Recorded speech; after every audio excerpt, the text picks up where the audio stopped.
Por la señal de la Santa Cruz de nuestros enemigos, líbranos, Señor Dios nuestro. En el nombre del Padre, del Hijo y del Espíritu Santo. Amén. Señor mío y Dios mío, creo firmemente que estás aquí, que me ves y que me oyes. Te adoro con profunda reverencia. Te pido perdón de mis pecados y la gracia para hacer con fruto este rato de oración. Madre mía Inmaculada, San José mi Padre y Señor, Ángel de mi guarda, intercedan por mí. Nadie duda que la obediencia es una virtud muy importante para que una comunidad política o para que una sociedad en general pueda funcionar adecuadamente.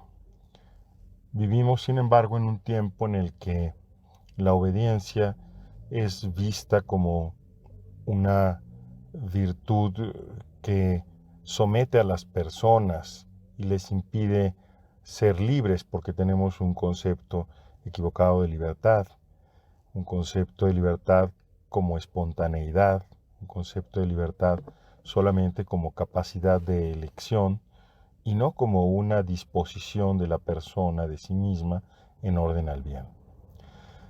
A pesar de que la virtud de la obediencia es indudablemente una virtud importante para la convivencia social, te digo, y para que se puedan conseguir los objetivos del bien común en nuestra vida eh, en común, pues la motivación de un cristiano para vivir la obediencia es mucho más seria que eso. Nosotros somos invitados a vivir la obediencia porque Cristo fue obediente hasta la muerte y muerte de cruz. El día de hoy, en el texto que meditamos de la carta a los Hebreos, nos encontramos con ese pasaje hermosísimo en el que el autor de la carta dice que Jesucristo, cuando entró en el mundo, dijo al Padre: sacrificios y ofrendas no quisiste, pero me diste un cuerpo, y he aquí que yo vengo para hacer tu voluntad. Y nosotros los cristianos que queremos identificarnos en todo con Jesucristo, que nos identificamos en primer lugar a nivel, se suele decir, ontológico, porque estamos unidos, porque nos hemos hecho una sola cosa con Él, como un esposo y una esposa están unidos, de nosotros queremos asemejarnos a Él en todo y que en nosotros nuestros dinamismos, dejar pues que los dinamismos que actúan en nosotros sean esos mismos dinamismos que actúan en Jesucristo, esas mismas virtudes que están en Jesucristo. Y por eso también nosotros queremos vivir la obediencia, porque hemos aprendido de Jesús que no basta con ofrecer ofrendas, holocaustos para agradar a Dios. Eso es mucho y es bien poco. En realidad son cosas que se quedan en el exterior de nosotros, ¿no? Es fácil prender una veladora, llevarla a la iglesia o hacer una peregrinación hasta la Basílica de Guadalupe o al santuario de nuestra mayor devoción, pero el sacrificio que realmente quiere nuestro Padre del cielo para todos nosotros es el sacrificio de nuestra obediencia, de nuestra disposición a someternos en todo a su plan de salvación, a su voluntad. Por otra parte, un proyecto que sabemos todos nosotros que consiste en una vida plena, en abundancia para nosotros, en la santidad para nuestras vidas, en la plenitud, en la alegría, en la paz. Entonces, vamos en este día a considerar de manera especial esta realidad.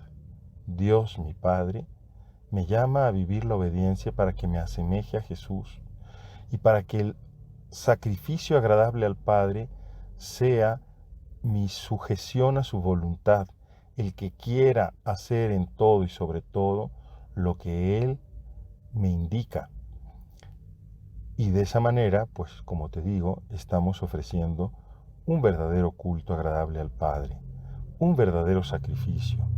¿Qué duda cabe que cuando nosotros somos tocados de alguna manera en nuestra autonomía Eso es lo que más trabajo nos cuesta. Y es el momento en el que muchas veces pues repelamos un poco, ¿no? Pero es mucho más fácil obedecer cuando nos damos cuenta de que esa obediencia que se nos pide es para que nosotros podamos en realidad conseguir los objetivos más altos de la santidad de nuestra vida y de nuestra felicidad. Porque Dios nuestro Padre lo que quiere es nuestra salvación, es que nos identifiquemos con su Hijo Jesucristo para que tengamos una vida plena, una vida feliz. Y sabemos que el modo de conseguir esta vida plena, esta vida feliz, es siendo semejantes a Jesús, que es el hombre pleno que nos revela nuestra verdad más profunda.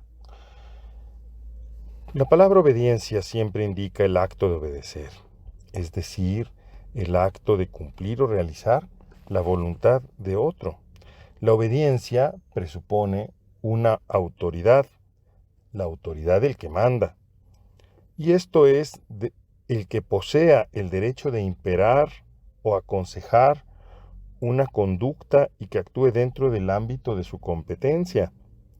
Y por lo que se refiere a nosotros o a las personas que obedecen, pues se, se pide que cumpla ese mandato consciente y libremente. Por eso es que en realidad la obediencia no tiene que ver con el aniquilar nuestra libertad, sino justo con lo contrario, con ejercer la libertad, ya que en el caso contrario, es decir, el que hace algo que no desea como consecuencia de una violencia física o moral, de una manipulación, no nos encontraríamos ante un acto de obediencia, sino ante un acto de una voluntad forzada. La obediencia entonces, como te das cuenta, es un acto eminentemente interpersonal, una voluntad que tiene la capacidad de imperar sobre de mí y mi voluntad que tiene el deseo de hacer lo que se me manda por por una razón concreta, por una razón objetiva, que es normalmente un obsequio, el obsequio de la voluntad.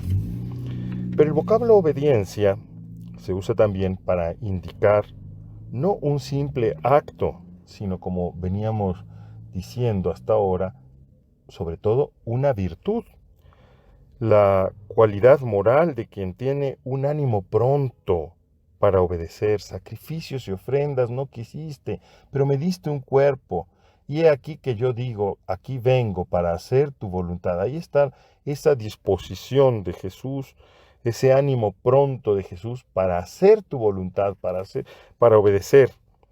Por lo tanto, la comprensión de la obediencia como virtud implica esa referencia a la libertad de la que acabamos de hablar, pero además también implica otros factores, concretamente la bondad moral de lo mandado. Si Jesús no supiera que el Padre lo que le está pidiendo es hacer algo bueno, que es la salvación de sus hermanos, que es darle culto, pues entonces no estaría ante una obediencia, sino ante una violencia física o moral. Cuando la persona que manda impera una conducta inmoral, la respuesta no puede ser otra que la de la resistencia. No puede ser la obediencia, sino el negarse a realizar esa acción porque es algo inmoral, porque es algo que no es bueno. Y dando un paso más, se tendría que poner los medios para contribuir a que quien la impera cambie de modo de pensar, o al menos deje de tratar de imponer esa conducta inmoral a otros. San José María Escrivá de Balaguer, hablando de la obediencia, nos transmite una doctrina teológica, espiritual y pastoral sobre esta virtud, que es una virtud que debemos vivir, que debemos meditar, que debemos también anunciar, porque haremos un gran servicio a nuestros hermanos y, como decía al inicio, al bien común.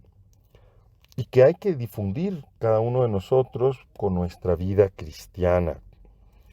Se trata, en el caso de San José María, de una llamada a santificarnos en medio del mundo.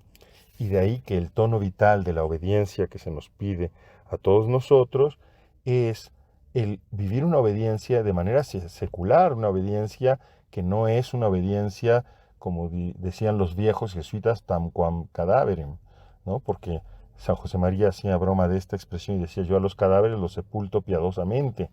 Pero si se trata de una virtud que presupone un contexto interpersonal, pues implica el hecho de que podamos dialogar, que podamos dar nuestras razones, aunque al final siempre implique la voluntad de sujetarse a quien tiene la capacidad de imperar y que nos está mandando a hacer una cosa buena.